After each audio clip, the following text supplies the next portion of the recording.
Okay, káàsán. So Ìlọrin tí a ní a fẹ́ wá sí farm inspection kan ni.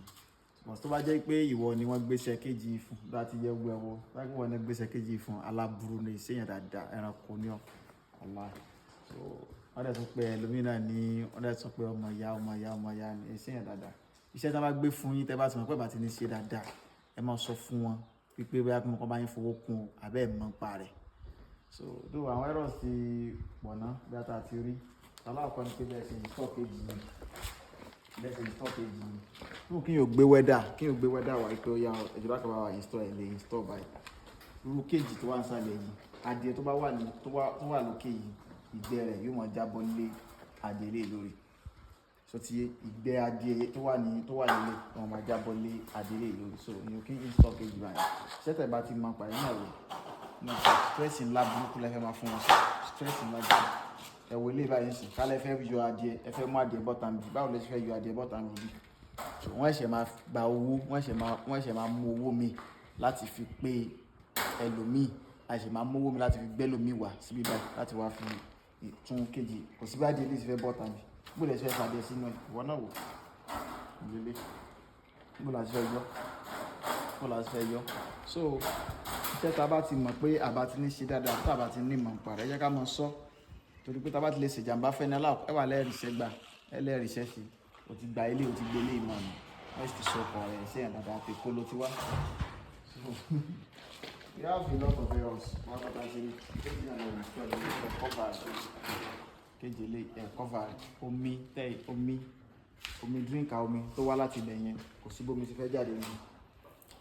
Ìbò ilé adìẹ ti fẹ́ romi lè láti ṣí omi kalẹ̀ o adìẹ ò lè romi lè yìí so morú wà báyìí ò dá.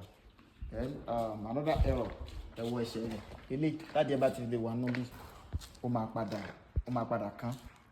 Honest review wọn là ń ṣe yìí fún àwọn tó ní ká wá bá wọn inspect fáàmù àwọn síwájú kó tó di wípé wọn máa kó adìẹ sí ibi ìbàdàn. Ìmọ̀ lẹ́yìn náà ti gbọ́ everything pátápátá la máa padà tún correct la máa padà tún ṣe. And most of àwọn ẹsẹ̀ yìí náà they are not new.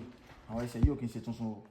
Ó dẹ̀ pé fún wọn ní tuntun. Àwọn ẹsẹ̀ yìí kò kí ń ṣe tuntun. Àlòkù ní use gidi àti lò ẹ̀ka paint ẹ̀ ní.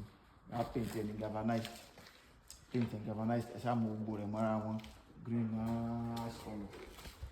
Gbogbo báyìí kì í ṣe wà dáadáa. Ìwọ́n tó bá jẹ́ pé ìwọ tí òun install cage ló bá jẹ́ gbogbo wà báyìí kì í ṣe wà dáadáa. And this installation is very poor.